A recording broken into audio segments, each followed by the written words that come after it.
Hi, thank you very much. Okay, I am sharing. Can you see my screen, Yes. everyone? All right, let's just maximize this.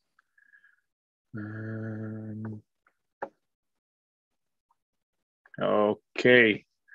Hi, thank you everybody for being here. Thank you to those who are showing their faces. It does help a lot. So you're all encouraged to open up your cameras. And please, anytime you have a question, just let me know. I guess Peter will be monitoring this. Let me start by thanking Peter for the invitation. I've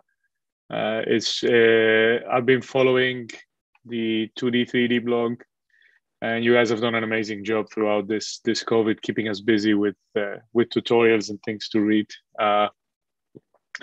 Beyond that, I will take the initiative of telling you a little bit about myself, and maybe you guys can also share some in the chat. So my name is Ali Thabet. I am originally from Lebanon. When I was very, very young, my parents moved to South America. So I grew up in Colombia. That's my hometown. Spent a lot of time traveling around the world for study and works. Post PhD, I did some research work and then some entrepreneurship. And for the last 3 years, I've been here at the King Abdullah University of Science and Technology. This is a research institute in Saudi Arabia, where we do work in computer vision mostly. And as you all know, computer vision nowadays is very much deep learning based. So that's the focus of our work. And I have a few more weeks left here. And as of August, I am starting a new role as a applied research manager at Facebook in Zurich, where I'll continue doing some of this work.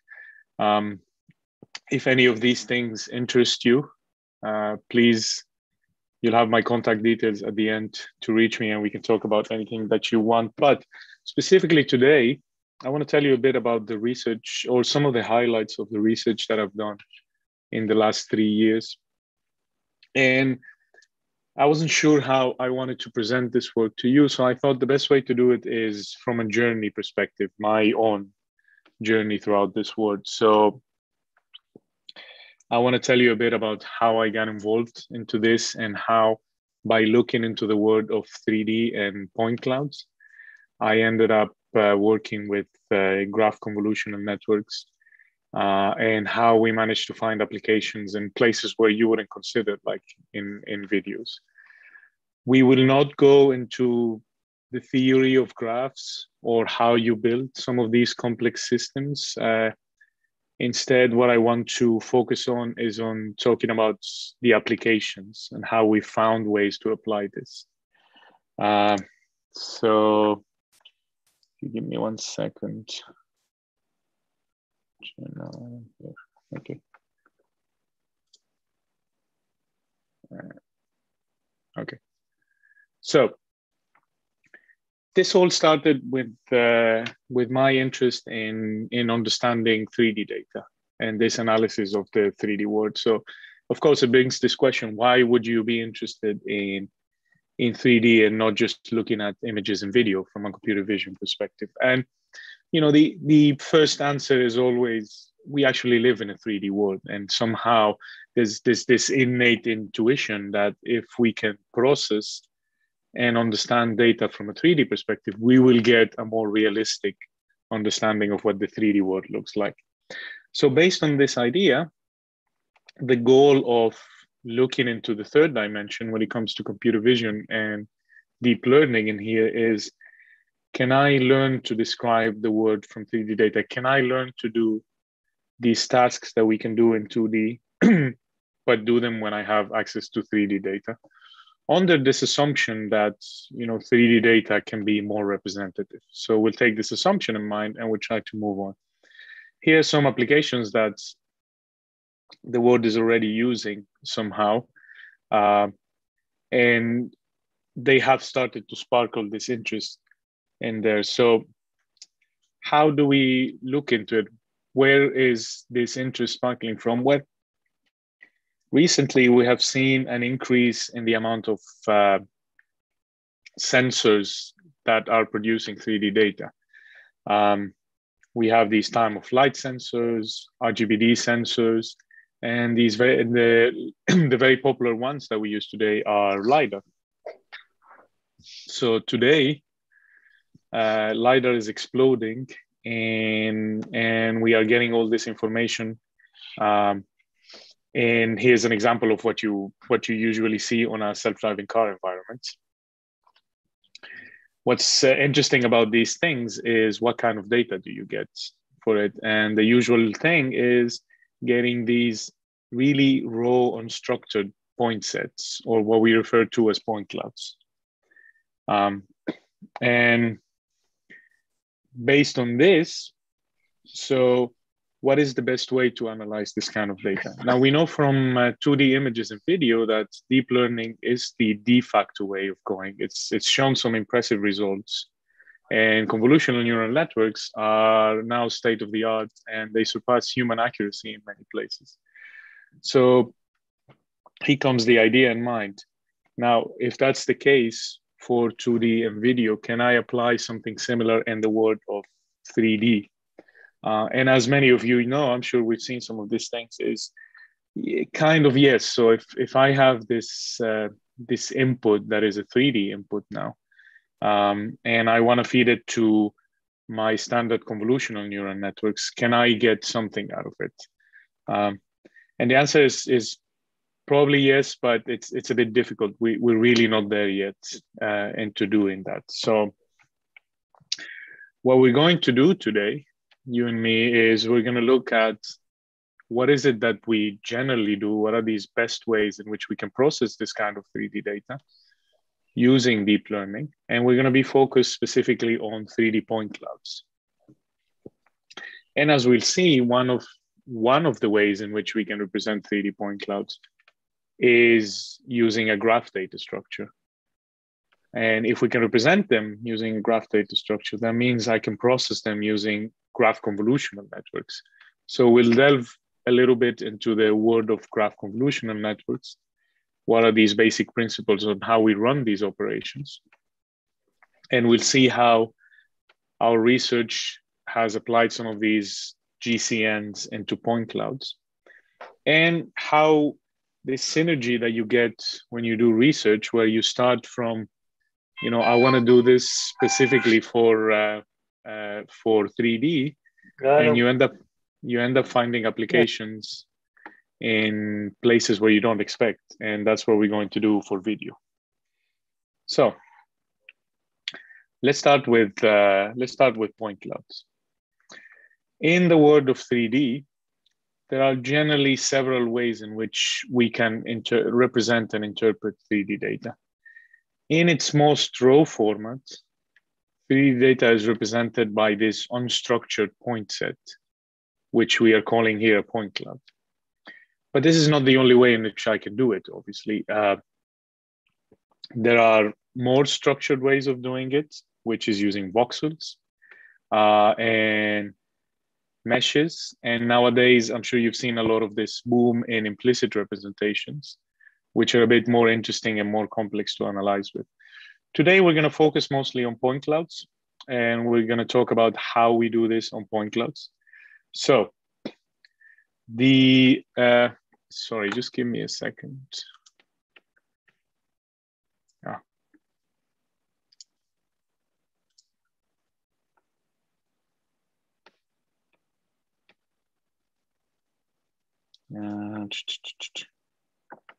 Apologies for that. Something crashed in here.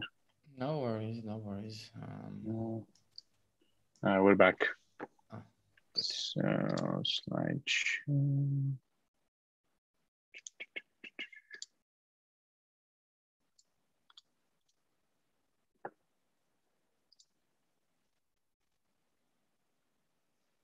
All right. Can you see my screen? Yeah, we can. Yeah, we see it well. Okay, good. So we were here, I think. Yeah, so we said points. So why are we going to focus on point clouds? Well, the first answer is because that's the work that I do, so I like it. But why is it the work that I do, and why do I like it? I mean, there is some notion that these things are becoming more and more widespread. So, and I'll give you a few reasons as to why. The first one is what I said about the availability of these LiDAR sensors. So if you think about using them in self-driving cars, so we've all seen the incorporation of LiDAR into self-driving cars. And what you want to do is you want to process these things. And the fastest thing you can do is to try to process them in the raw format, of course, because every step that you're going to add to it involves extra computations and extra time. So we're getting a lot of raw data from these LiDARs, which are these point clouds. And we really need better ways of efficiently processing and storing these computations. The other reason really is the presence of LiDAR is now moving into embedded devices. So, the moment that a sensor makes it to a mobile phone, then it's hopefully going to boom, and the access to the data will be a lot. So the new iPhone 12, I think it's the iPhone 12 Pro, it comes with a LiDAR. It's a very low resolution, very low energy LiDAR, but it does give you 3D data, and it does give you point clouds. The video on the right is the Canvas app, which is an app that is actually using LiDAR to do 3D reconstruction of data. So it is available in there, and it does seem to be interesting. So what we try to do is we try to be a bit bold in the kind of research direction that we follow. And this is a bit of a move that we want to do. We think LiDAR is going to be more popular, and 3D point clouds will be more popular. So let's see what is it that we can do with that. So how do you run deep learning algorithms on a point cloud? Let's take a step back and think about how we run algorithms on images in there. And remember, what's the building block of a deep learning algorithm? It's a convolution operation. So what's the process of doing a convolution in an image, right? The process is the following. I have a certain pixel or an activation of interest, and I want to compute the response of it to a filter. So we bring this filter and we align it in here. And then we do this enumeration of neighbors. And based on this enumeration and based on the weights that we assign to every part of our filter, we can perform this weighted sum and compute a new feature. Now, if you notice, there are a few subtleties in here that make this process very easy. One is this enumeration and assignment of neighbors, right? I can do this very trivially because of the structure of my image. It's a Euclidean grid over there. And that makes the process of computing these convolutions very fast and very efficient. What happens if I want to do the same thing, but instead of this, I have actually a point cloud? So if I look at this point of interest now that I want to work with, and I want to bring some sort of structured filter again, it is not entirely clear what is it that I need to do here. So this assignation or this assignment of a point to a kernel is not clear anymore, and it's not straightforward. So running a regular convolution doesn't work anymore. So the question is why? What is it about these processes that make it so difficult? And really the main thing with point clouds is this issue of irregularity, right? So what is it that we refer to when we talk about irregularity? Well, the first thing is varying density, right? As opposed to images where all the pixels are equidistant from each other. In the case of a point cloud, points can be, arbitrarily distant from each other over there. The second thing is this idea of neighborhood definition. So what is it about? How do you define the neighborhood of a point? Remember, in the 2D case, this was straightforward because of the way that the 2D grid is formed. Generally, we need to solve some sort of nearest neighbor algorithm to find the neighbors in there. And the last thing is this notion of permutation invariance, which makes it a bit interesting in its own. So the idea is the following. Say I am looking for this blue point in the middle to compute a new value for it.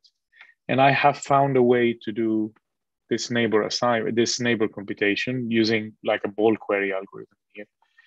Now I have all these neighbors and I want to run some sort of convolution over there. Here's one thing: how is it that I represent these neighbors and what kind of data structure? The way we do this is using, a 1D tensor, and by 1D I mean the spatial dimension is just one over there, because we don't have a concept of spatial organization. But because I do that, then the order in which the points appear in my spatial dimension becomes irrelevant, right? Because if I shuffle them around, as I'm doing here, we can both agree that both of these representations should represent the same 3D point cloud. Therefore, running convolutions becomes a bit of a problem over there. So how do we solve this generally? The way we do this is by defining these so-called point cloud aggregators over there. So I'll just go very quickly over what they are and how graphs fit into this notion of a point aggregator. So like we said, I have this issue of density, I have this issue of neighborhood, and I have this issue of permutation invariance. So how can I solve this?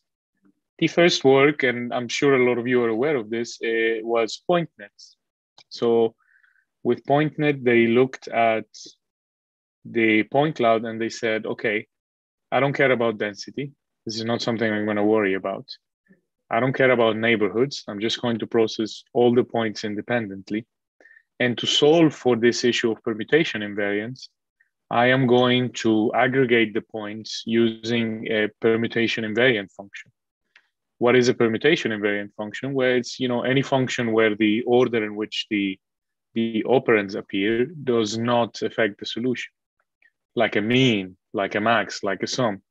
Any of those can be a permutation invariant function. So this is the original PointNet. And as you can see, the thing that they do is you have an input, and your input in this case is just the 3D points. It could be something else. It could be 3D points with a feature attached to them.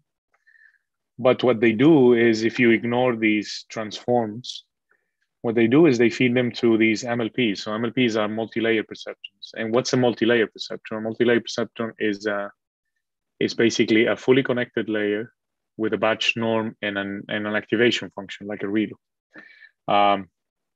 In this case, this fully connected layer is a 1x1 convolution, which is the same thing.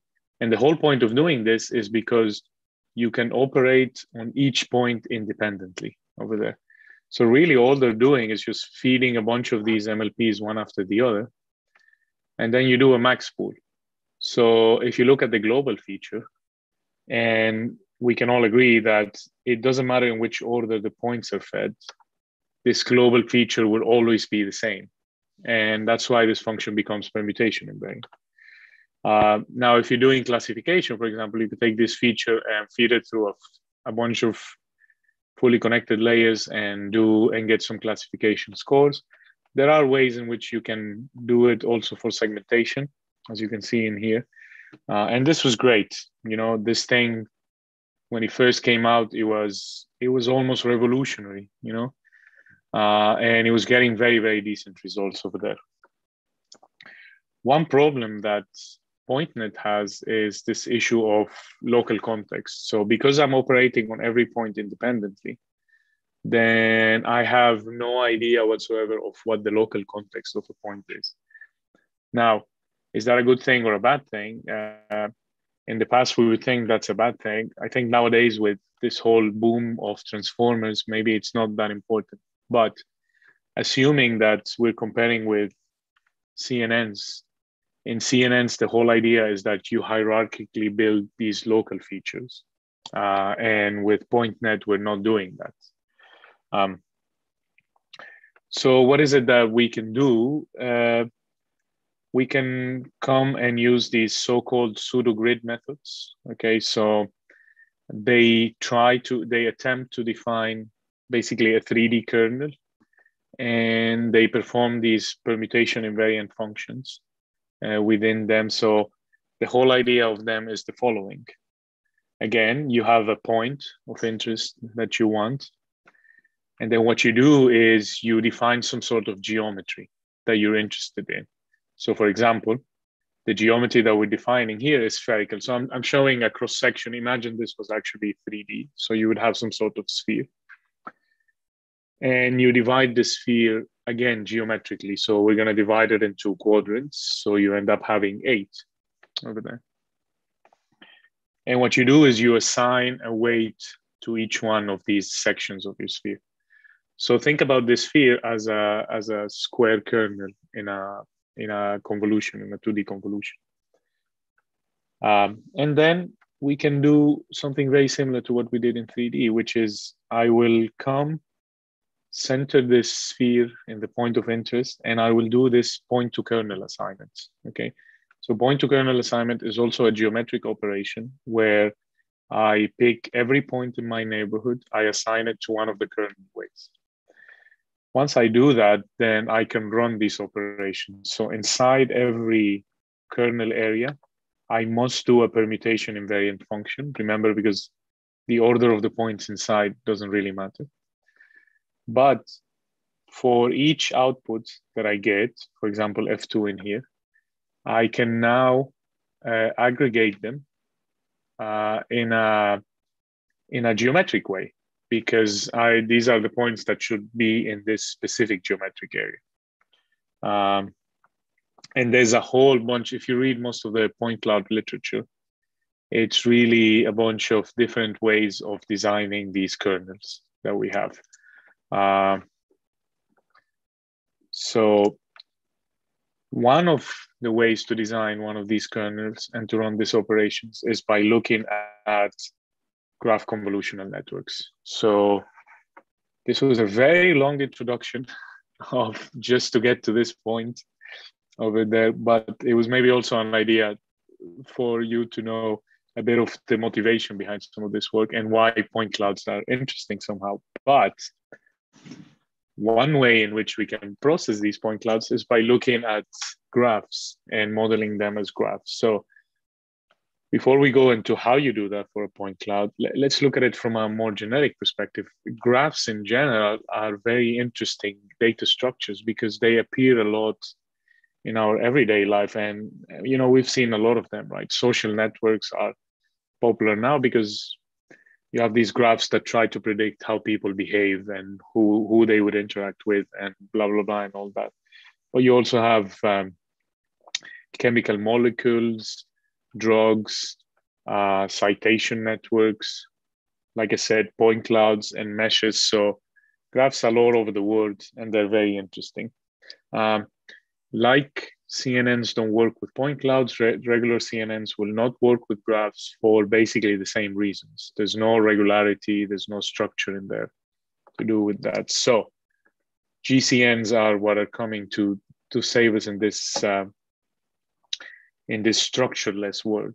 So this is basically the same thing that I showed you before, how you compute a convolution using a CNN layer. In the case of a graph, this is what we do. So a graph is defined by a set of nodes and the edges that connect some of these nodes together. So if you look at the left side, this is what we have. We have a bunch of nodes in here, and these nodes could be anything. They could be points in a point cloud, but they could also be, you know, people on a social network or papers on a citation network.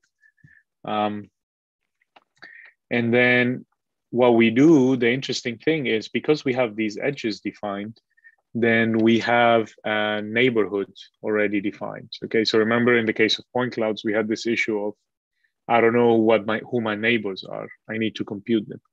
But if I have edges connecting nodes together, then if I want to find a feature for a point in here, I already know what the neighbors are because these are the ones that are connected through the edges.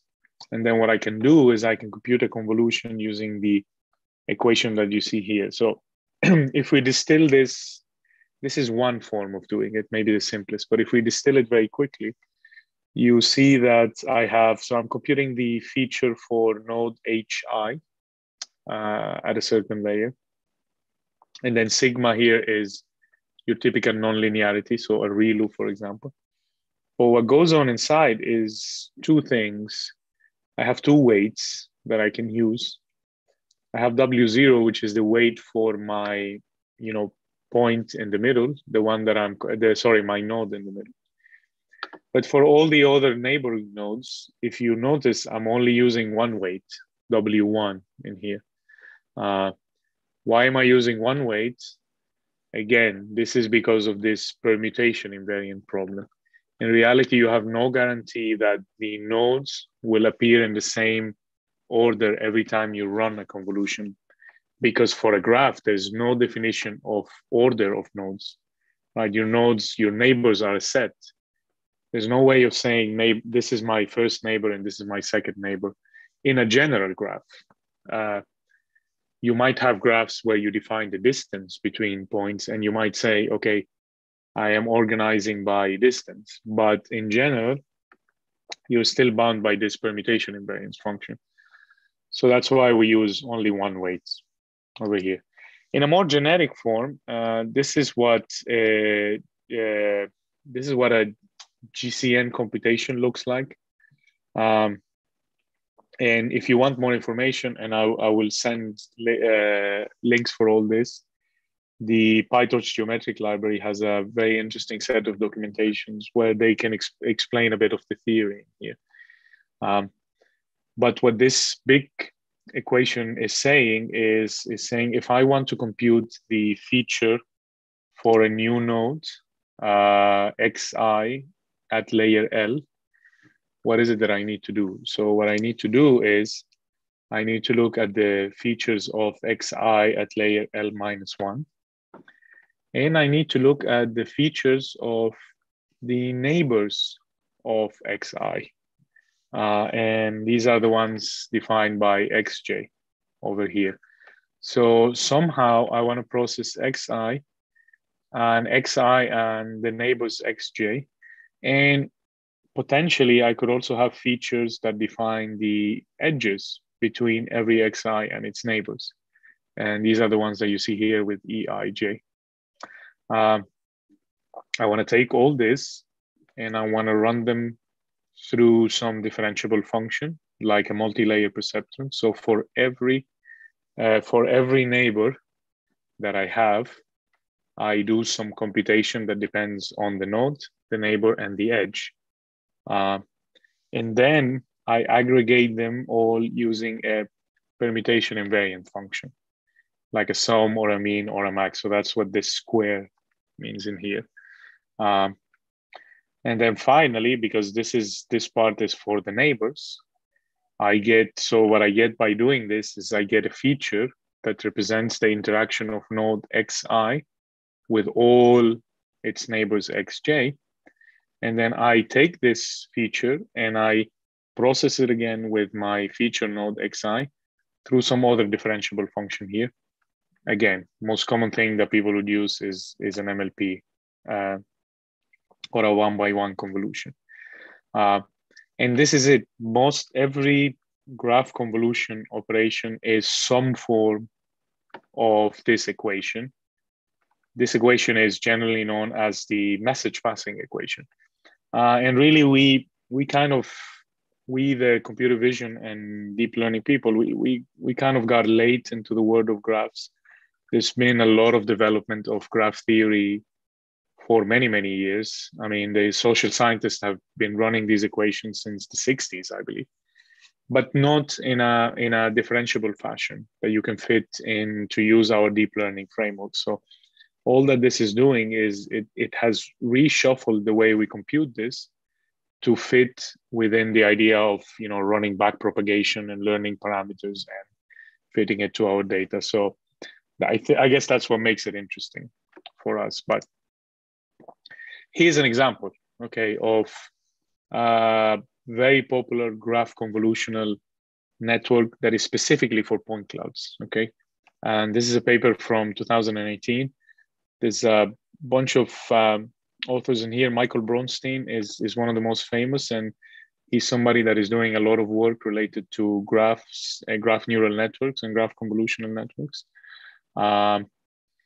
But the idea in here was the following. We want to run a graph convolution, a message passing function on a point cloud.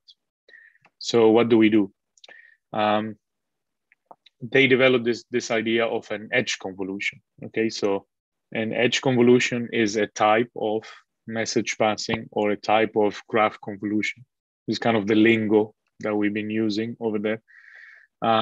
So what is an edge convolution? Okay, so the guy said, fine, yes, once I have edges defined, then great, I can run my message passing function. But like we said, in a point cloud, I don't have edges defined. So let me define edges. How do I define edges? Well, I take my point xi, and I will compute the nearest neighbors using KNN, for example. And I will connect an edge to each one of them. And this is called a KNN graph. Okay, so a KNN graph is a graph where every node is connected to its k nearest neighbors.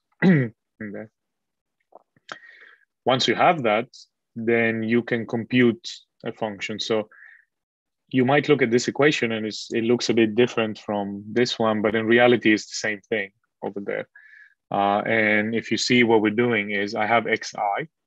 Okay, this is my nodes at layer L-1. Okay, so bam here. And then I have my neighbors, which are in the set of neighbors in here. And then I am doing this whole operation in here by combining xj and xi. And the way we do it is, you subtract them and you concatenate with xi. Okay, so you take every point, you take one of its neighbors, you subtract their values, concatenate it with the point. And then there's a summation here because this is our permutation invariant function. And this the theta in here is a neural network operation. So a multi-layer perceptron or a convolution over there. Now this looks very simple, right? And very interesting, but it turns out that this has a peculiar property that you don't notice at the beginning, and you can only see once you look at the architecture. So this is the architecture of the EdgeConv paper. And again, ignore these spatial transforms. They're really nothing. But if you look at what's happening is you have your input, which is 3D points, n of them. And then you feed them through an EdgeConv layer. Okay. Now, what is an EdgeConv layer? An EdgeConv layer says, compute the KNN graph and then perform the EdgeConv operation that we had here. Okay. So great. At the beginning, when I have 3D points and I do a KNN graph, what am I computing? I'm computing nearest neighbors in 3D space. And that makes visual sense. That means take every point and aggregate the points around. But if you watch what they're doing is, once you're here, you're not in 3D space anymore. You are in some space of 64 dimensions. And you feed it to an EdgeConv again, which means you are recomputing a new KNN graph. Now, this KNN graph is not spatial anymore. It's not 3D. We are computing it in some feature space. And this is why this paper is called Dynamic Graph Convolutional Neural Networks. And the whole idea is this notion of dynamically aggregating points. Why would this be interesting? Anyways, the notion is that instead of aggregating the neighbors that are spatial, you are somehow learning how to aggregate points regardless of where they are in space. So you're learning what are the most important points that you need to connect to yourself at every layer of the network. And a lot of people recently have found some connection between that and what's being done in transformers, for example. And if we have some time, I might go into it. If not, I will share a link for you to read. But if you look at what they're doing here, here's an interesting example over there. So what you see in here is, if you look at one row only, okay? we have a 3D point cloud, and what we're trying to do is segmentation, basically. So part segmentation. Basically, at the end, what I want is I want to classify each point as belonging to one of 4 classes in here. So it's either the airplane body, the engine, the wings, or the tail, right? And every row is a different, it's a different sample point that we will look at. And every column is a different layer. So the network has 4 layers over there, and we look at, well, it has more, but we're showing 4 representative layers in here. And what they're doing is they're taking a point. So this point are, and this is, by the way, after the network has been fully trained. The point in red here, and I am computing the nearest neighbors, okay? So obviously at the first layer, as we said, the nearest neighbors are spatial ones. Nothing crazy in there. But watch what happens as you start moving deeper into the network. The nearest neighbors will be the ones that are more yellow, by the way. So the more yellow you are, the closer you are. As you can see in the last layer of the network, the closest features are the ones that belong to the same category over there. And the same thing if you take a point in the engine, for example. As you can see in the engine, in the first layer, the closest ones are the ones that are spatially close to it. But look at what happens at the end. At the end, the ones in here are close, and the ones in here are also close, because somehow we've learned these semantics over there.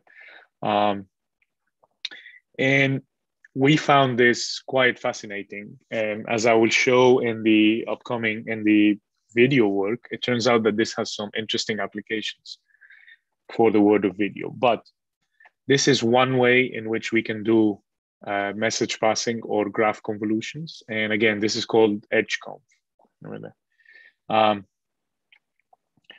So this is obviously, this is not our work. So how have we leveraged this to do things? So one thing that was pointed out, so this is early 2019, late 2018 when we got into it. GCNs or graph convolutional networks, they are very shallow, or they tend to be very shallow. And there's different reasons as to why that is. One of them is the structure of graphs themselves. So there's a concept in graph theory called the small word graph. And it's this idea that I'm sure you've heard about degrees of separation. And it's this idea that, you know, people are, or nodes in a graph are generally separated by very few hops around. So some people thought maybe this is why we don't really need to aggregate things very, very deep. However, this doesn't apply to all graphs. Like point cloud graphs will not have this issue. So that's one thing. The other thing why state-of-the-art GCN models were very shallow, we're talking about 3 to 4 layers, was, you know, they were overfitting, you were getting vanishing gradients, and we were getting this issue of oversmoothing, where oversmoothing means that towards the end, all the activations converge to the same value. Now, I mean, if you look at this doesn't look foreign at all. It looks a bit familiar, right? When was the last time we saw this being an issue, overfitting and vanishing gradients? It was in the days where we were doing VGGs and AlexNets and all that. So we already solved this problem in the world of CNNs. So we thought, all right, it seems nobody has put the effort to solve it in the world of GCNs, and even though the solution looks like trivial. So we got into developing this tool set where we wanted to go from the left graph. What you have in here is the loss function of GCN layers of different depths. So as you can see, the deeper you go, the more convergent, the divergent you are. And we wanted to reach the one on the right where, you know, no matter how deep you are, you still get the same kind of convergence. And this is what we did. So we're looking to train, you know, GCNs of arbitrarily number of layers. And this was the work that we published in 2019. So it was basically, we took these concepts that have worked for CNNs, And we did all the necessary adaptation to make them work for GCN. So the first one is residual connections. So we developed residual graph connections. And it's basically the same concept, right? So we're doing the aggregations and the updates, but now we're adding this skip connection to go from start to end of the layer. Not surprisingly, it works, and it works very well. So we looked at, okay, what else can we bring from the world of CNNs that we can adapt? Dense connection is another one. So they do seem to work in better at some places. And the last thing we thought was interesting was this idea of dilated convolutions. So if you don't know what dilated convolutions are, so dilated convolutions are things that we use in CNNs, and the top part is an example of how that works. So it says instead of taking the direct neighbors, you do kind of a skip. So a dilation of 2 will be the one in the middle, where you skip 1 point in each direction, and you can do it of 3. So we kind of figured out the best, after trying different ways, the best way of doing that in the world of graphs and the world of GCNs. By the way, before I move any further, are there any questions? Does this sound completely alien to people? Are we understanding? I have 2 questions, actually. Yeah. If you could explain how oversmoothing occurs in a graph convolutional network, what's the intuition for it to occur? Okay, so let me come back here to, let's say, okay, for example here, right? So what oversmoothing is this idea of the activations of all the nodes eventually become the same, okay?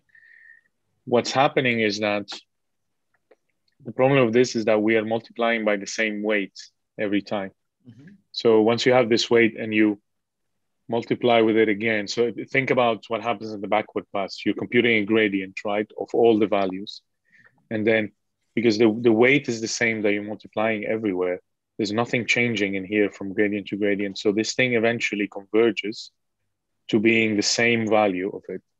And since it's the same weight that I'm using for all my imagine doing a CNN with only one weight parameter that you're multiplying that. What you tend to learn becomes very insignificant. And this is the intuition of why it happens. Now, I know, and I'm not the most expert in this, but in graph theory, there is actual proof, theoretical proof of oversmoothing, and this comes from computing these Laplacian operators. So when you're actually doing a convolution on a graph, this can be interpreted as a multiplication with what they call the Laplacian operator. And the Laplacian operator depends on the structure of the graph, not on the operation that you're doing. And because the structure of the graph doesn't change, because it's the same graph over there, continuous multiplications by this same value will converge all the nodes into the same node. I will, if you want, I will send a link as well on like a very nice tutorial it's a few minutes that shows you a nice animation of how this happens. For sure. But the main idea is this: the way that we're running this convolution is multiplying with the same weight and with the same structure of it. So this is the same weight per every layer, right? So yeah, per layer, per layer, of course, yeah. So it doesn't connect to the fact that we have vanishing gradients happening, and we're keeping that same weight over the different epochs, or from what you described, it has nothing to do with it, which is a bit counterintuitive for me. So vanishing gradients and oversmoothing are connected together in a sense that, vanishing gradients will create oversmoothing.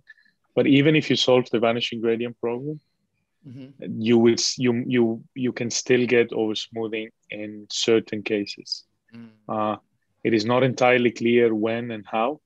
There's a good theory of work that is trying to solve this problem. However, I guess we're not there yet. But so, for example, if I go back to our work, everything that we did in here, this solves the vanishing gradient problem. It does not solve the oversmoothing This problem. was the next question. Yeah. Okay, good. Yeah. So we do solve vanishing gradients. We do solve this issue of overfitting because we have, more complex networks, but it does not solve the issue of oversmoothing. So oversmoothing is a problem that comes from the structure of the graph. Okay. Having said that, remember that the EdgeConv operation, in theory, you're changing the structure of the graph at every layer because you're recomputing the neighborhood, correct? So it does seem that the oversmoothing problem is substantially less in these cases, but we don't really know by how much or when it applies or not. I think there's some theoretical work that is trying to prove that. I haven't seen anything fully convincing yet, but it is somehow there. So because of the features that are output, then you get different distances between different nodes. And because you're looking at the k nearest neighbors per node, and each time, because there's different distances, each time is different nodes. So the graph is changing in structure, right? That's the idea. Okay. Correct. Yeah. Correct. Absolutely. Yeah. Anything else? Anybody? Let's see. Not here on the chat. Let's see if somebody asked something on YouTube. No. I would expect the ResNet to also kind of overcome the smoothing. No. Intuitively, I'm not sure. It does alleviate it for sure. Whether it solves it completely or not, I guess. See, we're kind of at this crossroads. We're not really sure whether what we're doing fully works because of this is the same thing with, I guess, all of deep learning. Now, once you're going into these kinds of depths, it's a bit hard to do it. Intuitively, it should solve some of the oversmoothing problem. In practice, it seems that we still get some oversmoothing. Why? I'm not really sure. I don't think anybody knows yet. I just recently got a paper to review, and I haven't started, but these guys claim to have a benchmark to show which kind of tricks solve more problems than others. So, anyways, it's an open review, so I guess I can share it with people as well if anybody is interested in reading that. For sure. Anybody else? Okay, so let's move on then. Please, yes, stop me at any time if there's something you don't understand or you want me to repeat. Okay, so this was our DeepGCN's paper. So this was an oral paper in ICCV 2019, which, by the way, was the last conference we could attend in person, and it's been a while, but the whole idea of it, there's a lot of simplicity in the way it works. But I think the reason why this paper became popular is because of the framework that we provided. So we provided easy access to this code and very easy ways in which you can train it in order to use it for beyond just point clouds and all that. I want to show you some results from point clouds and then tell you a bit more about the framework over there. We run a lot of experiments. Here's one specific one. This is a very large data set for point clouds. So S3DIS stands for the Stanford 3D Large Scale Indoor Spaces data set. And basically they scan 6 extremely large areas. And the goal of it is to do semantic segmentation. So basically every point that you have should belong to one of 13 categories in a similar way as you do in 2D. So we did that, and okay, these results are old. So we are not state of the art anymore. Before anybody goes and looks at the new literature, you will find a lot of new things. But at that time, we were by a good margin over there. And here's the thing. So we build a ResGCN of 28 layers based on EdgeConv. So it's really, we took DGCNN, which is the EdgeConv paper, and we added residual connections, fixed the way it was in which it was trained, and we started to go deeper over there. So you could see there was a good improvement. So this is mean intersection over union. And so you're doing intersection over union of each of the 12 or 13 classes. And you take the average. And yeah, it does reach state of the art. It does give you a decent improvement.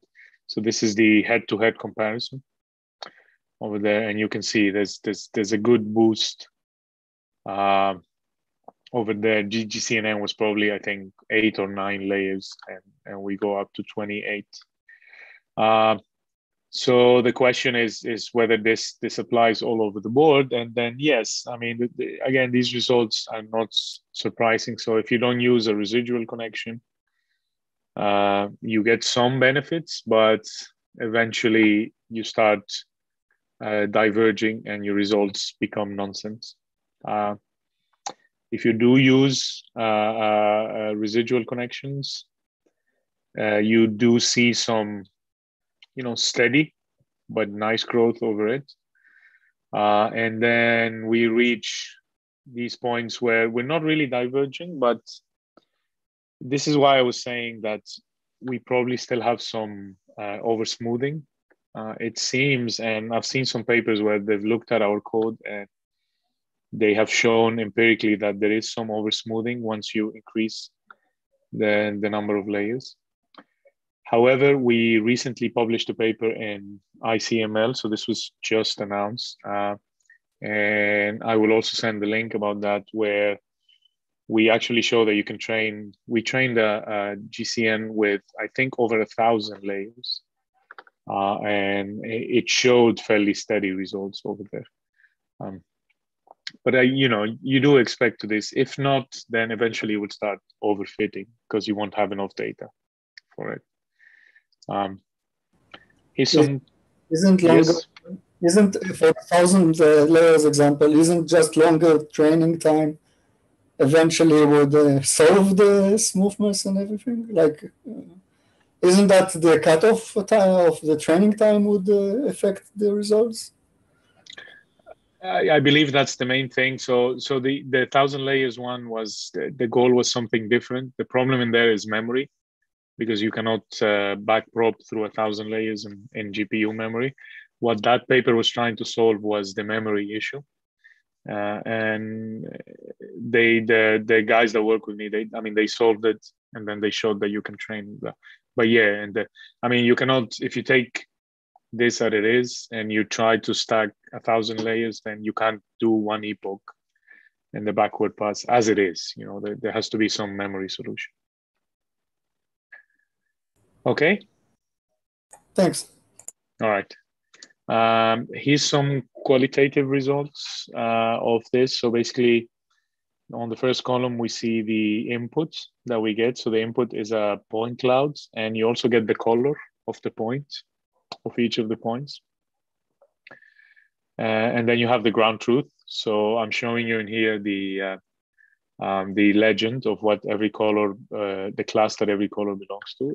Obviously, we want to be as close as this. A few things worth highlighting that seem to be interesting over there. If you look at the board, which is the gray color one, this used to be a very hard class to predict. The reason is geometry is very similar to the wall where it is, and a lot of times the color is also very similar. So if you look at the PlainGCN results, because we couldn't go deep and learn more complex relations, then you completely miss the board. Somehow the ResGCN one, at least in this example, is doing a good job with it. I don't think this means much in the grand scheme of things. It's really hard to prove things in deep learning, but it does seem to be learning somehow the depth is giving it the option of to learn more complex things, more complex relationships. We also did a lot of ablations and different things in terms of, what happens when you have different types of layers and different types of connections and blah, blah, blah, and things like that.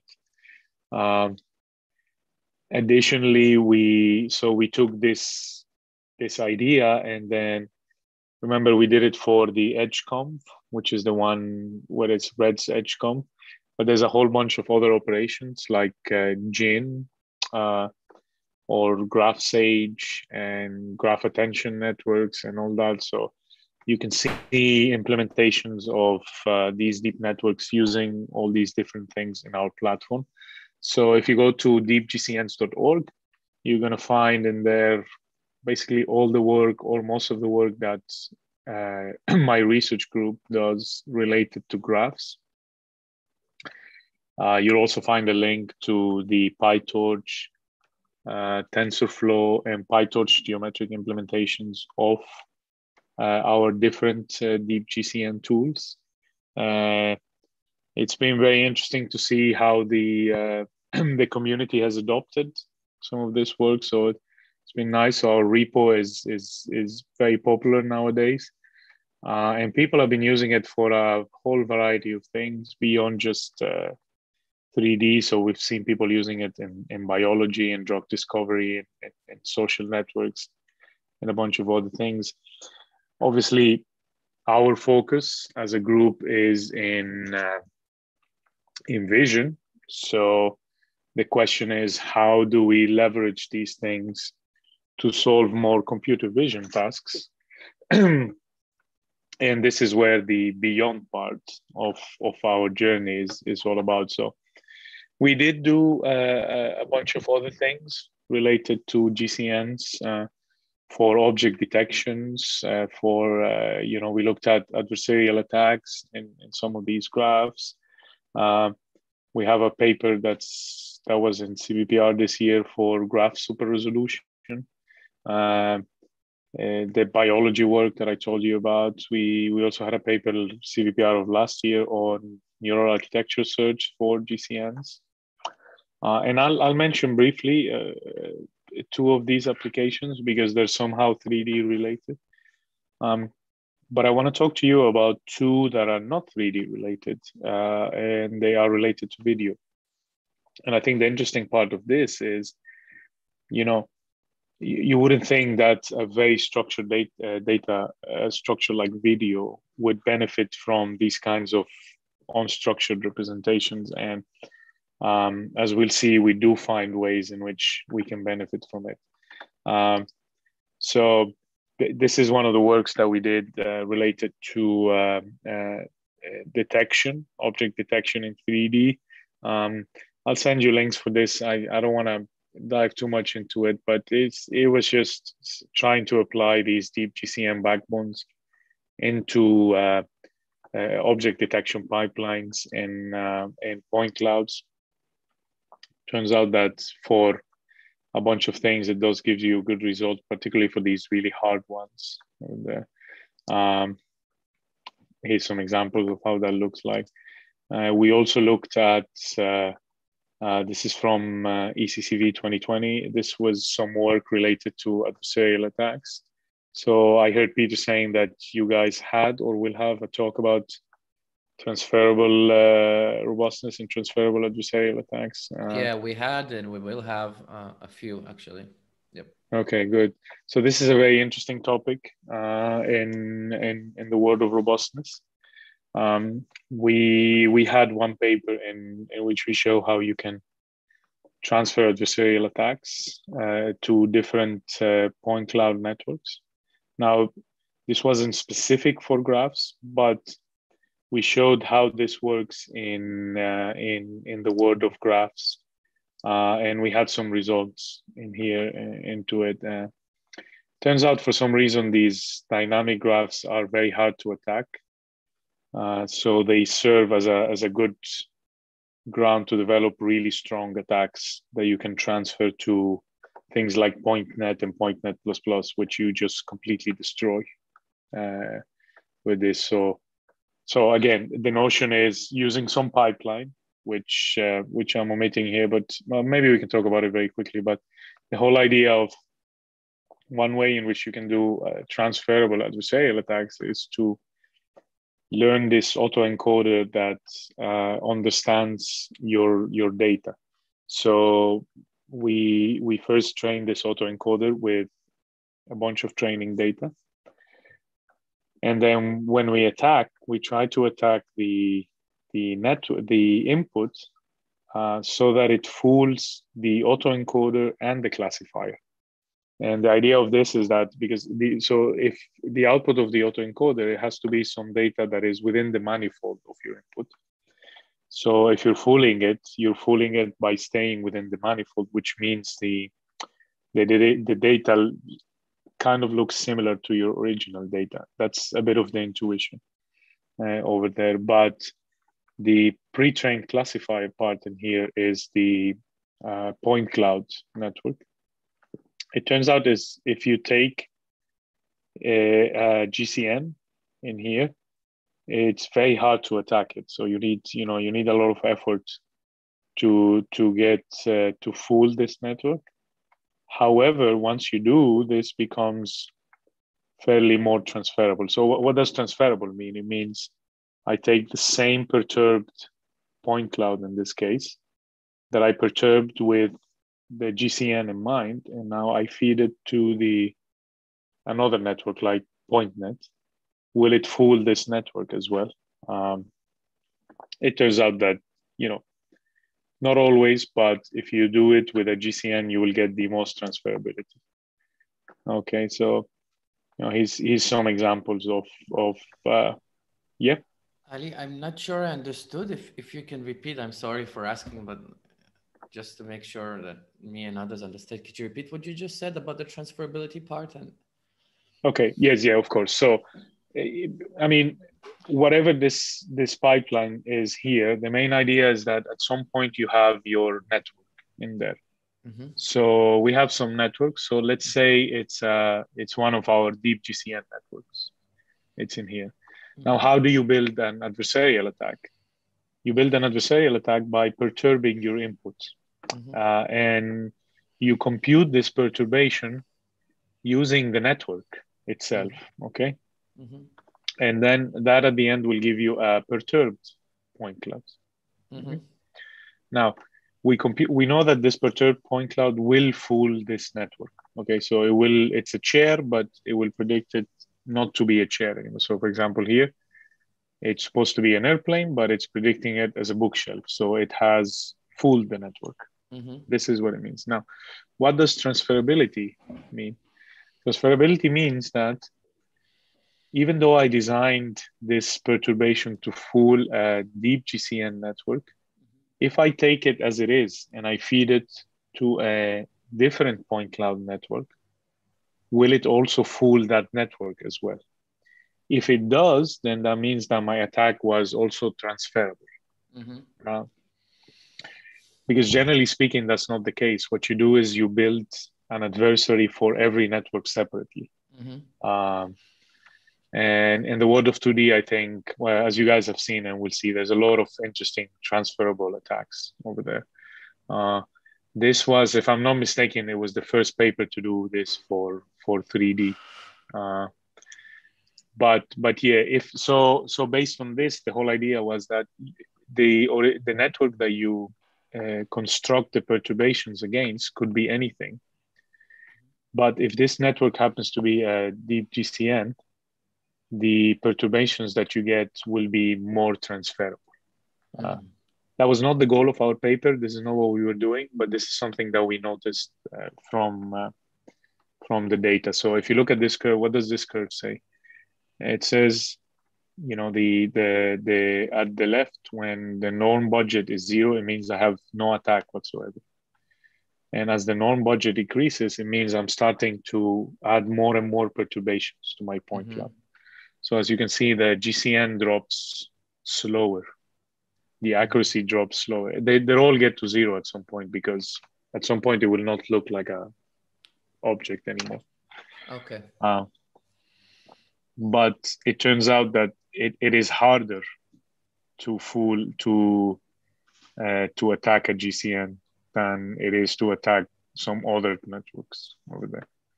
But And once you do attack, once you are able to, it's easy to transfer between different GCN, DeepGCN networks. It is easier to transfer, yeah. Okay. So this is what this matrix shows in here. But yeah, so I didn't want to get too much into these details because I wanted to talk about the video part. But I guess the main thing in here is we don't really know why. This is what I wanted to say. We were not looking for this specific thing, but it was there. So okay, nice to know, I guess. Here's some examples, but let's get to this idea of video. So I will present two works, and I'll try to be quick with this. But the first one is G-TAD. So this is Graph Temporal Action Detection, and this is work from CVPR 2020. So what is temporal action detection? Let's start from this. In the world of video processing, there's a lot of different tasks that we attempt to solve. One of them is this idea of detecting actions.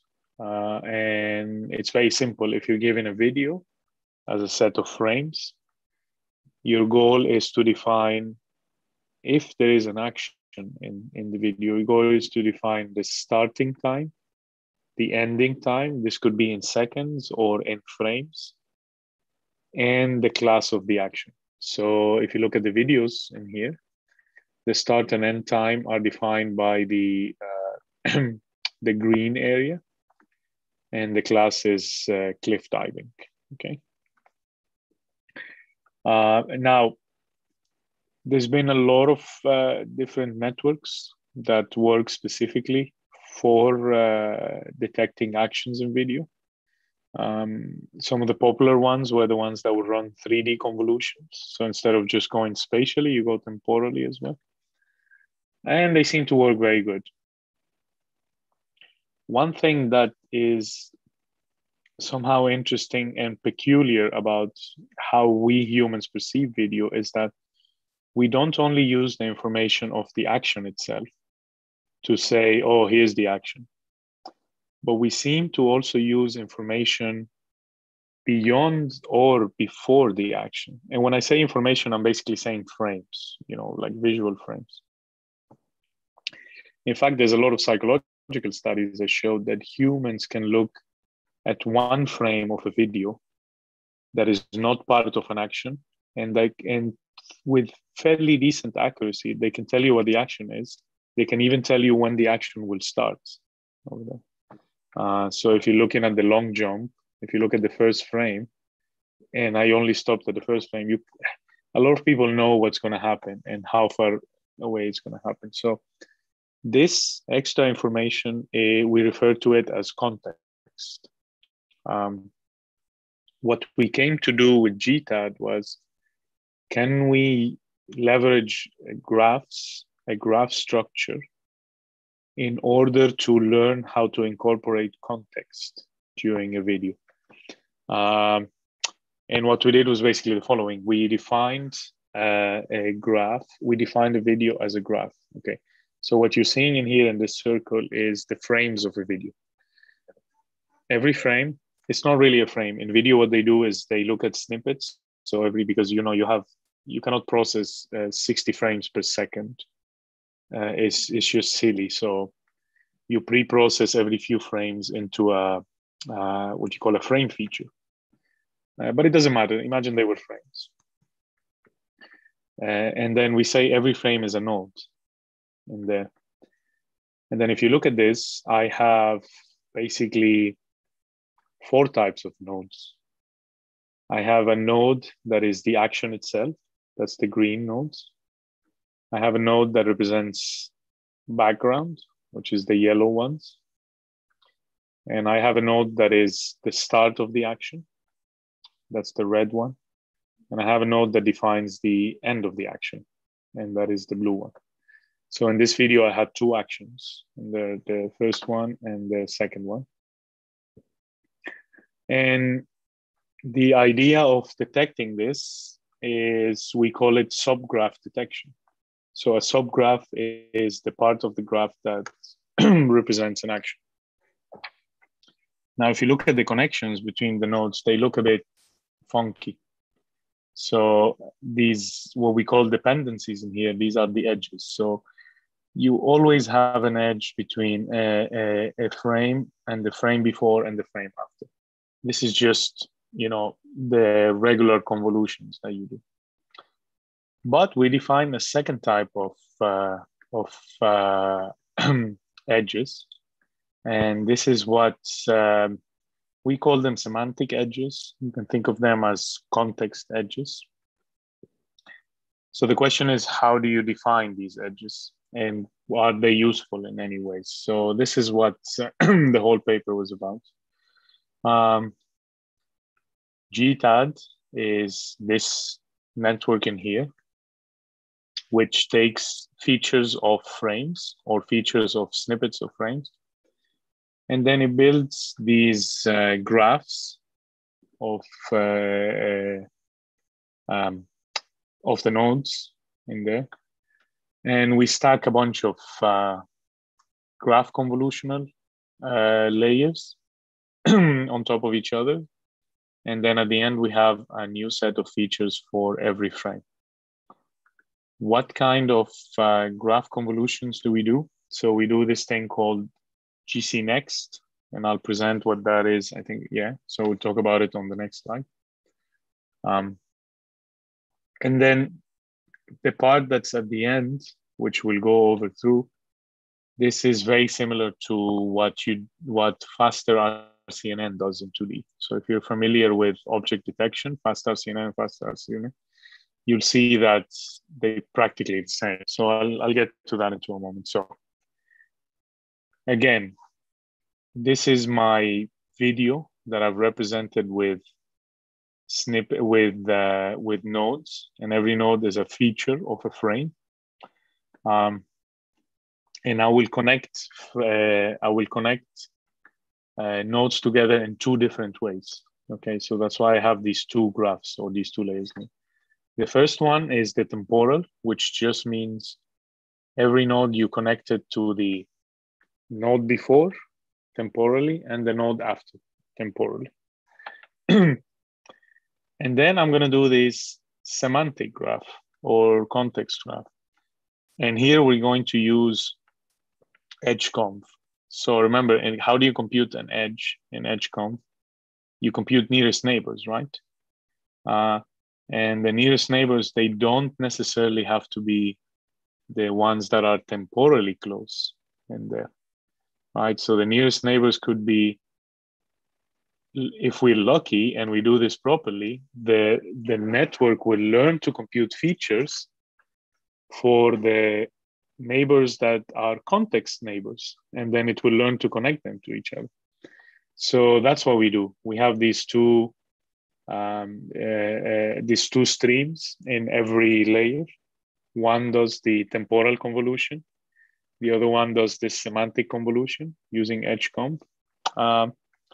What you see in here, this is just, if you're familiar with ResNext from the world of 2D, this is what we do. This is just, it tells you the number of filters that we go to. So we go from 256 to 4, 4 to 4, 4 to 56. This is just a trick that ResNext uses to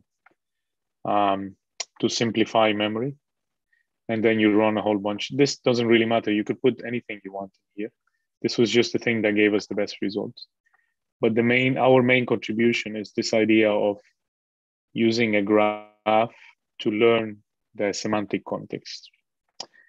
And then we not aggregate. only that you use a graph, is you build the graph. You build the semantic graph. Every time for every input. This is it's a very elegant idea, but it takes like a moment to think about it, like the other way around exactly. So very cool. Absolutely true. And I think that was this was the whole notion that we found interesting, was the guys that did the EdgeConv and the dynamic graphs, once you start looking at it from what is it that your features are learning once you are doing this, it becomes something interesting. Now, we didn't want to lose the temporal aspect of it, so that's why we kept the temporal one. But this one turns to be really, really interesting.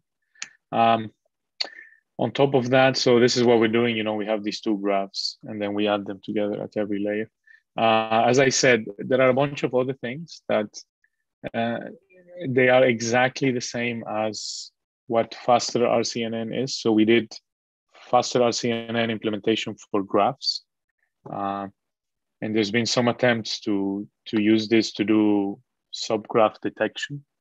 But the main thing is this stuff. And if you look at the results, here are some of the results that we have on two very popular data sets.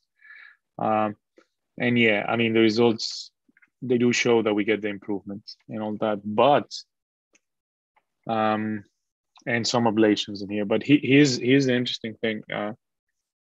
Is this actually learning anything interesting? Is it learning to do these semantics or not? So this is just some qualitative results. So we did do an experiment in here, and we said,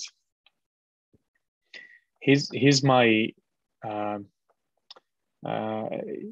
video that I have where the action and the background are from the same video. Okay, so it's the actual video that I have, and I took the action in there. This is the graph of the trained network. This is the graph that you get at the end. And as you can see, yeah, there's a lot of, there seems to be a lot of connections from background to video. But are these connections meaningful in any way? So what we did is we took the same action, but we put it with a completely different background. So we took the background of another video and we put it in here. And what you would expect is that there's no more context in here. So hopefully there will be no connections between background and action. And that's what you see in the middle column in here. So as you can see, the connections are only between the green stuff. There's no connections from the yellow one. And we have a bunch of visualizations like this. And you do see that what you're learning is you're learning to connect context. So the actual frames that you care about over there.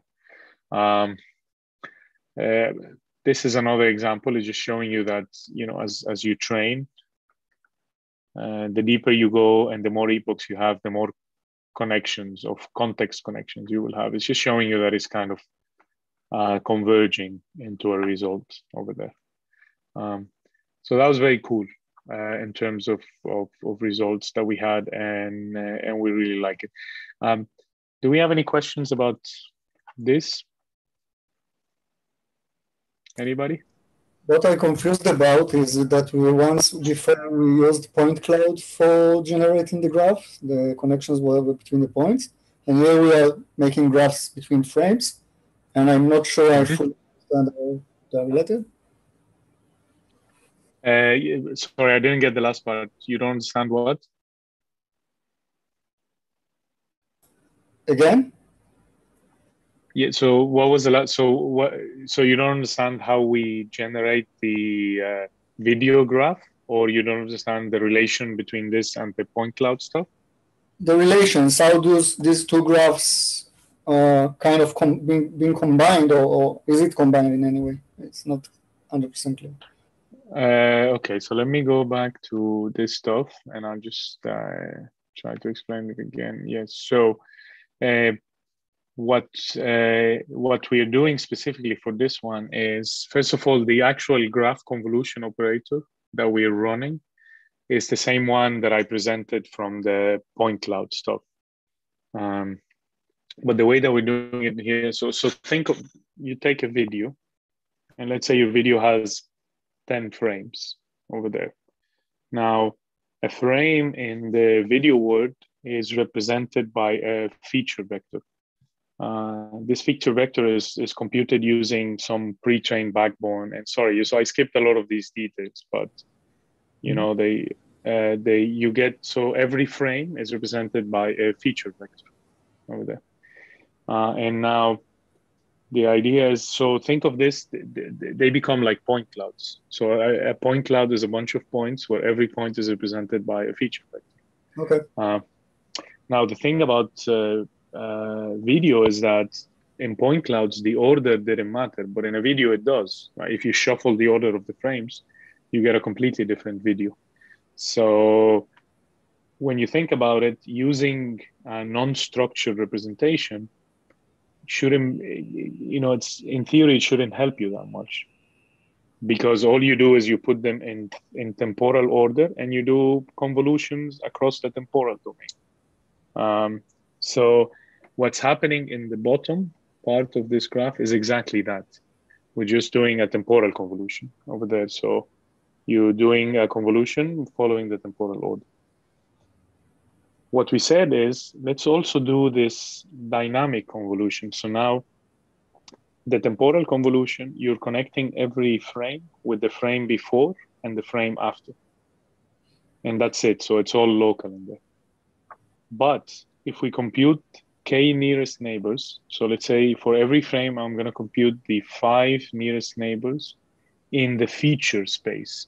So if in this case, the feature of a frame is represented by a vector of 64, I do k and n between each frame and all the other frames, and I connect the closest 5, let's say.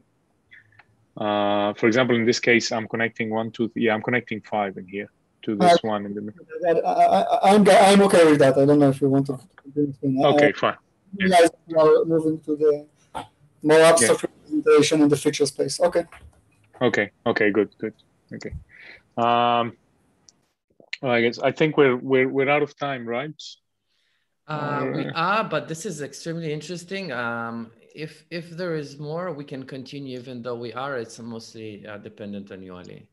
Okay, good. So I have one more application, and that is a bit also similar and interesting. And then this will be the end of it. So, okay, so this was detecting actions in video. Okay, an operation that is generally very structured, and we found a way to leverage these unstructured representations to learn something different. Another place where we found it useful was in this application of active speaker detection. Okay, so let me tell you a little bit more about the background in here. So the idea here is different. You have a video, and you have these faces detected. So you already have these face detections in the video. And your goal is to say at every point in time, which of the faces is the active speaker, okay? It could be one, it could be many, or it could be none.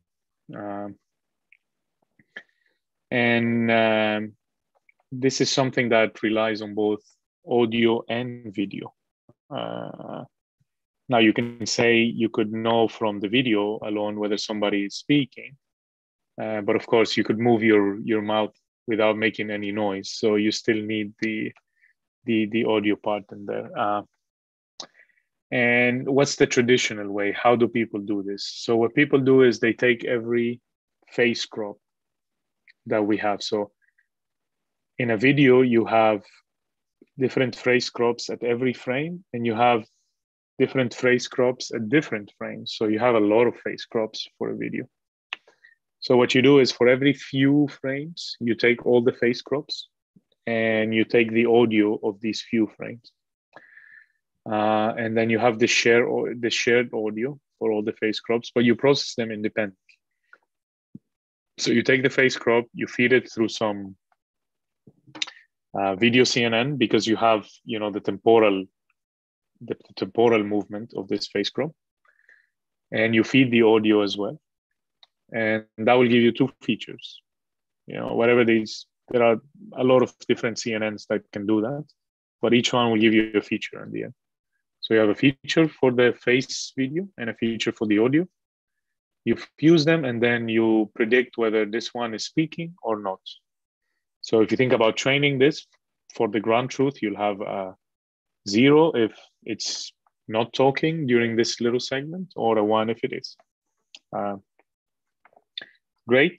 This was done for a long period of time over there. Now, what are some of the challenges of using this kind of approach in general? So the first one is what I said. This is inherently multimodal. So you need to be able to properly link video and audio in order to understand what's going on. The other thing is, it's from a visual perspective, is very fine grained. So once you have cropped out the face, really the movements of the face are very subtle. It's very muscle changes that are telling you that somebody is speaking. So this is very, very fine grained, which makes it a bit difficult. There's also the possibility of having multiple speakers in a single frame. When we say frame in here, by the way, this is a problem with the video community. They don't have a really good standard language. Sometimes when they say frame, which is in this case, we're referring actually to a bunch of frames, like a sample of frames. But you could have multiple people speaking at the same time. And it doesn't happen very often in the data sets, but you can do that. You tend to favor a lot of false positive predictions. You really don't want to miss the person that is speaking. And the data is very imbalanced. Most of the faces are usually silent in a video. And that makes some of these things more difficult to do. And then there's the issue of temporal consistency. Generally speaking, you know, if me and Peter are talking, it's not one frame me, one frame him, one frame me, one frame him. There's a bit of consistency over there. So we don't solve all these challenges, but we try to solve some of them, again, using graphs. So here's what we do. We change the idea of how we're formulating this. Instead of taking every crop and then passing them and fusing, we do the following. We have all the crops together, and we have the audio that is shared by all the crops. By the way, when I say all the crops, I mean the video crops, not just the crop from one frame. So I have some number of frames. They have audio, and we have all these face crops, as you see in here. And now we turned it into what we call an assignation problem. So basically, I want to assign a crop to a specific speech event over there, which basically means if the speech event, there's actually somebody speaking, then the face that gets assigned to that speech event is this face that is talking. Okay. What's the point of doing all this? Two things. One, as you'll see, when you do that, you can actually operate on all the information of the scene of the video at one go, instead of having to analyze every face differently. And two, you can actually do it as a graph and using a GCN, which is great. This is what we love to do. So how does this whole thing work? The whole idea is the following. Instead of processing everything individually, we are going to do a holistic analysis of the scene. And we are going to do this in a multimodal way. That means I'm going to process audio and I am going to process video over there. So this is what our paper is. It's called MAAS. So that stands for multimodal assignation for active speaker detection. So the multimodal part is that it's audio and video. Assignation is the problem that I described here. And active speaker detection is the problem that we solve, the task that we're solving. So here's what we do. We are going to do two things. Okay, the first one, for a given frame, for only one frame, what do I have? I have a bunch of faces, which in this case is 4, and I have audio. Now, when I say I have faces and I have audio, what I'm really saying is I have a feature that represents a face and a feature that represents audio. Okay, it's we don't process these things raw. You usually feed them through some pre-trained network, so you get a feature that represents that. And when I do that, then I will build a graph. And the graph that I build is the following: is I connect every face with, so I'm showing you here for one face. I connect it to all the other faces, and I connect it to the audio over there. And I will do this for every node in my graph, okay? So if I draw the graph in here, as you can see, I have, where we had 4, now we have 3. So I have these 3 nodes, which are the V's. These correspond to phase features. And I have the A, which is my audio. And this, we call these the local assignation network. So it's a network locally of one frame only. And boom, everything is connected together. Watch, one interesting thing here is that I don't really care whether this is audio or video, because I am assigning, I mean, I do care, but in terms of processing, because I have a feature for it and I can build a graph where they are connected, I can, in theory, aggregate multimodal information using the same network now, which is this graph network that we have. So before we talk about how I do the solving, now we're only talking about how I build the network, the graph, sorry. Yeah. I have a question. Mm-hmm. Basically each point here is in feature space. How do you align audio feature space and visual feature space? Like you can say everything is connected, but then you look for the KNN, right? And you'll need to pick the 2 or the 3 most connected, whatever. How do you pick audio instead of video, or maybe? That is a good question. So I'll get to specifically how we pick the KNNs, but what you're saying is it's important that we understand this now. So the reason why this is assignation is because you don't have aligned, or you have an aligned audio for a series of frames. So this audio is not specifically to this frame. So what we're doing is we are learning, we're kind of learning how important is the audio for this phase at this frame. And it's the same audio that we use all along. And I'll show you the big picture in there, but the problem of alignment is a big problem. And I think by this formulation, we don't really have to worry about whether they are aligned or not. But yeah, so, but more or less, so this is the one that you do at one frame. Again, this audio belongs to all the frames. If you do this from a temporal perspective, you get this thing that we call the temporal assignation network, okay? So this is a TAN, not a TAL, sorry. And what you do is the following, you have your local graph, okay? And assuming that the whole video only has these 3 faces, okay? It could happen that some faces pop back in and out and blah, blah, blah. But assuming that it only has these 3 faces, you will have the same graph at every frame. You will have different features for it, but you will have the same graph structure at every frame. How do you connect them together over there? And the audio, it will start changing from every few frames together. So for example, the first few frames, there will be speech. There's a bunch of frames, there will be no speech and things like that. So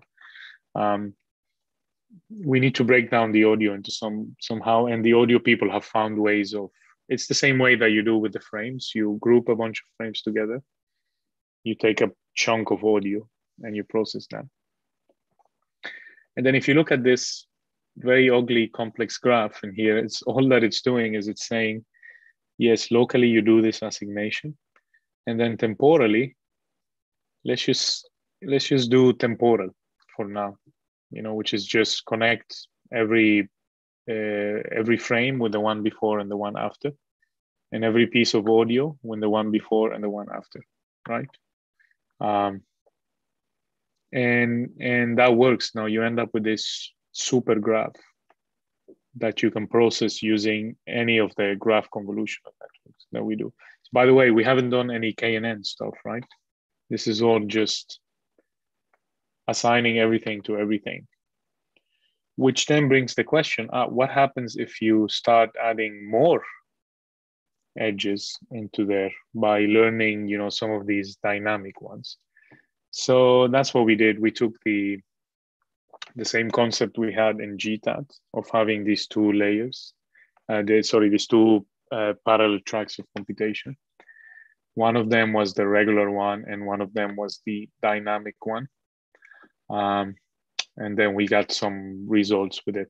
By the way, at the end, what you end up having is you have a feature for every node, and all you have to do is predict a 1 or a 0, whether this node is actively speaking or not, if you wonder how the supervision is done. Now, unfortunately for this one, we don't have these really nice visualizations like we did with the G-TAD, where you can actually see what some of these dynamic graphs are learning. But they do seem to be learning something. You can see some of the results in here. So this is the AVA dataset, and this is a dataset for active speakers in video. And you measure mean AP because it's kind of a detection problem over there. And you can see what we get once we integrate everything is substantially better than everybody. And where is the one with? Yeah, so here's what was kind of interesting. Yeah, most of the benefit comes from the static graph itself, so the one where everything is connected over there. But it does seem that, so this is why the inductive bias of it is still important. Still important to know that you have temporal connections, but you do seem to get a boost. It's like almost a point by adding this dynamic graph. So it is learning something over there. Hard to say how much, or it's hard to say what it is. In the case of G-TAD, we had these nice visualizations. We couldn't find anything specific in there. But even without the dynamic graph, the fact that we built it as a graph, and now we're doing this assignation and you can process all the crops together, gave us a big boost from previous works where they didn't do that and they were doing it independently. So this brings me to the end. So this is the whole team of people that I work with and have been involved in almost every paper that you've seen today. As I promised, I will send you links to all this material, and I will also send you a PDF of this presentation. So thank you very much, everyone. Again, thank you, Peter, for the invitation. Sorry we took a bit longer. I hope you actually enjoyed this and it wasn't a lot of me just talking around. No, it was one amazing. First of all, thank you, Ali. Amazing talk. Finally, I understood this subject. I can say this on my end. Yeah, very good. Very interesting. Good. I'm glad. Does anybody have any questions, any comments, anything about me, about the work, about anything you want? About life. About life in general, yeah. I have a question. It's more philosophical, so I'll wait for others if they have something more specific, and then I'll ask mine.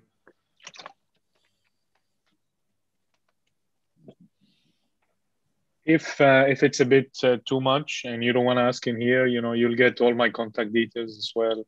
Add me on LinkedIn, send me emails, whatever you want. Happy to meet and discuss with all of you. Mm-hmm.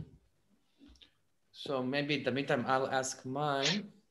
So it's an interesting take on how to look at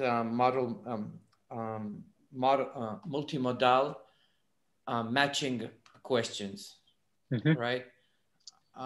If you would need to take any multi-modal problem, new one, and try to use deep learning to solve it, the matching part in it, like, would you directly go to graph type of formulations or no, and why? And of course, you are biased towards graph, so, but still, I would love to hear your take on it. See, here's the thing. I think there seems to be a very common way. There's some common idea between what graphs are doing and what transformers are doing today. And there's been a few papers where they mathematically proved that they both do the same somehow. So I think matching using either one of them would be good. The reason why we like graphs is, I'm going to be honest with you, is mostly convenience, just because we have the tools and the know-how to do it. Mm-hmm. And it's this idea that if you have a feature representation of your data, then you can just stick them all together and run these dynamic graphs. And if you have enough data, it will learn what data to connect with which data, and it will learn to do this assignation. This is the main thing that I find interesting, is the dynamic one. We have work that has done it with audio and video, as you've seen, and we also have work that's done it with audio, with video, audio, and language for these retrieval ones, retrieval tasks. They seem to be working well. This will be my preferred choice, mainly because of that. Having said that, I do think the problem of these things only work if you have a really good feature extractor for the multimodal data that you have. We've not had luck with doing end-to-end training of these things. So, for example, this MAAS paper, I think we're doing better now, and I think we got some results. But for a long time, we tried to do end-to-end training, so go directly into the audio and the video backbone, and things get really messy over there. It might be because of the mismatch in here, or it might be just because we're not doing a good job at fine-tuning the backbones. This is where we're not there yet, if you want. Thank you. Anybody else, any more questions? Otherwise, we will wrap this up. No.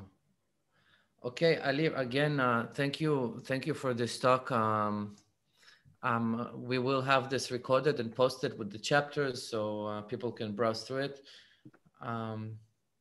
And this is it from my end. I think I will wish everybody a good day, a good evening, good morning, wherever you're from. And until the next time. Thank you very much, Peter. Thank you, everyone. Have a wonderful day. Thank you. All right. Bye-bye, guys. Bye.